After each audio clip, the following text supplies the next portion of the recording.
What is going on, guys? Welcome back to my channel and Happy New Year. Today I'm going to be talking to you guys about setting goals for 2020. I'm going to talk you through my goals that I've set for this year and why I think it's so important to set goals every single year.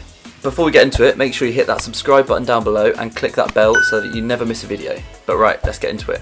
Right, so why are targets so important to set, and why do you need to set goals every year? So I personally find it allows me to become more productive by focusing my time on things that are more important to my overall success, and by sitting down and taking the time to set goals, it really allows me to focus on what I actually want to achieve, rather than wasting time on things that might seem like a good idea at the time, but in the end won't really amount to anything. Also, if you don't have any targets or goals, I find it really difficult to measure progression. However, if you set a target, you've got something to measure your progress against, to see how well that you're doing. And then by doing this, it allows you to look back at how you did and see how you can improve in the future. Now, I think it's important to set goals in every aspect of your life. So whether it's personal, whether it's career driven or financially driven or whatever, I think it's good to have a few simple targets for every part of life, just so that you don't get too bogged down with one area of your life and you become obsessed about it. It's good to have a range of things going on all at once. Now, I don't actually think these goals that you set need to be too well thought out. They could just be simple targets that are easily achievable, and then maybe have some more aspirational targets in there as well that might take a bit of time working at to try and work out how you can achieve them.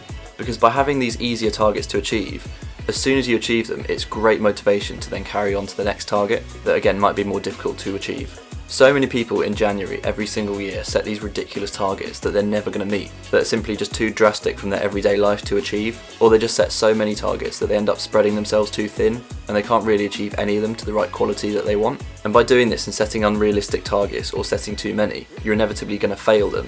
And that failure is really hard to deal with for anyone out there, and you can get bogged down and it can make your overall productivity far worse than it once was. So like I said, millions of people set these sort of targets every year that are pretty much unachievable based on their current lifestyle. So say you've got someone that wants to lose a bit of weight, so they're going to completely cut out all unhealthy food out of their lifestyle and they're going to go to the gym 5 times a week. If this is going to be a massive change to your lifestyle, it's just completely unrealistic. Because if you've never been to a gym before and then you're going to jump straight in and try and push yourself to go 5 times a week, it's just not going to happen because you're going to struggle to find the time, you'll be getting more tired than you're used to getting, and also with having the added stress of not having the foods that you're used to having, you're just not going to be able to achieve it. But if you rein yourself back in a little bit and maybe set the target of going to the gym once a week and cutting down on certain foods, then you've got a much higher chance of actually achieving it. And then once you've achieved it for say a month, then maybe you can challenge yourself a bit more and go to the gym an extra time a week and cut out more foods. But by setting yourself a really difficult target straight away, you're just not going to achieve it, and inevitably it's going to end in failure, which overall won't be very good for your self-esteem. So now I've been droning on about what I think about setting targets. Let's look at the goals that I'm personally setting for 2020 to try and achieve. So as I said, these targets I'm going to be setting myself are going to range across different categories of my lifestyle, and some are going to be a lot easier than others, so that hopefully I can tick them off soon and then use that as motivation to attack the more difficult challenges. So as you guys are probably most interested in the finances, so let's get into my financial goals for 2020. So my first target that I think should be relatively easy to achieve is to make 20% in profit on my investment portfolio. Now this is something I've been basically doing every year, but obviously depending on how the stock market is doing. But when the stock market's doing well, I can usually make about 20% in profit every year. So I basically just want to carry on doing as well as I'm doing, achieving the same percentage of growth every year. But what I want to do is add more capital so that I'm actually making more money out of it. Something else I really want to try that's investment and stock market related is day trading. Now day trading is something I'm not really familiar with at all, as I've never invested my money in individual companies. But over the last year or so, I've seen the opportunities that day trading actually has, and I'd really like to give it a go and try and make an account consistently grow. And this ties in really well with the new Robinhood app that should be coming to the UK in early 2020, which allows you to trade commission free, which is really good for if you're starting out and you have a low volume of capital. But the main goal is to just remain profitable and consistent. Something else I really want to do this year is start a new business. I've already got a few different income streams from other businesses, and I'd just like to expand on this and challenge myself in something that I've not necessarily got much experience with, so I can create myself another source of income. And also I think this is such a win-win situation, because even if it's not profitable, I'm still going to learn a huge amount from going through the process, and then I can use that knowledge for the next business in the future. Okay, so those are the easier financial targets, but now we've got the more aspirational ones. So one thing I really want to aim to do is to double my last year's income. Now I'm not going to go into what it was, but the target is to simply double what I've made this year. Now this will obviously be a mix of things like my full-time job and other income streams that I have. But I feel with this one, I need to set myself something quite aspirational to try and push myself to achieve what I actually want in the future. And my last financial target is to own my first property. Now there's not really much to say about this, but in the UK you need quite a lot of cash to start out with to own a property and get a deposit. But obviously if I can earn enough this year, I'll be striving to purchase my first property as well. And my idea is to basically turn this into an investment as well. And what I'd love to do is to be able to own a property with multiple bedrooms and then basically rent those rooms out to like-minded people to create a really fun, productive atmosphere. As I personally think that you become more productive by surrounding yourself with productive people, and you basically become the people that you're surrounded by. Okay, so that's my financial targets. Now we've got my YouTube targets for this year. Okay, so the first thing I really want to try and achieve is to get 1,000 subscribers, which isn't that many in the great scheme of things, and in all honesty I think this is quite a realistic target based on my current growth, but obviously YouTube's changing all the time and who knows what could happen. But to me 1,000 subscribers is a great target for me to set.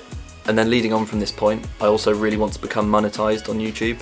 So currently having under 1,000 subscribers holds me back from being able to get monetized through YouTube. Now to me it's not about the money at this point, it's just about the validation of being paid to make videos, which is something that I love to do.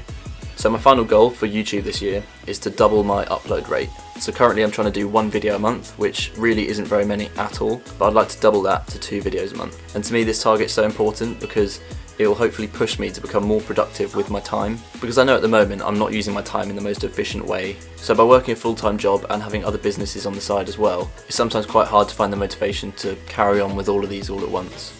And hopefully by putting a bit of pressure on myself, it will force me to become more efficient with my time.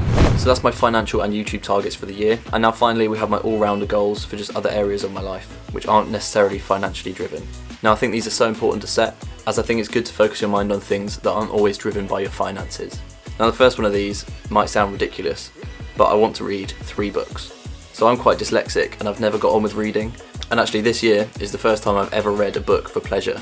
So I want to keep the ball rolling and read another 3 books. Now obviously this isn't many at all, but I'd rather set myself a lower target and meet it sooner, reassess, and then set myself another one. So maybe by reading another 3 books. So like I said earlier, I'd much rather do it this way so I can start ticking things off and then use that positive motivation to carry on and work on all my other goals. But yeah, 3 books. Let's see how we do. So now we've got the standard dry January goal that everyone sets. But I'm going to put my own little spin on it, and rather than cutting out drinking altogether for 1 month, I'm going to set myself the target of cutting down on excessive drinking for a whole year. So this target is going to be a 4 drink limit, which is quite a lot.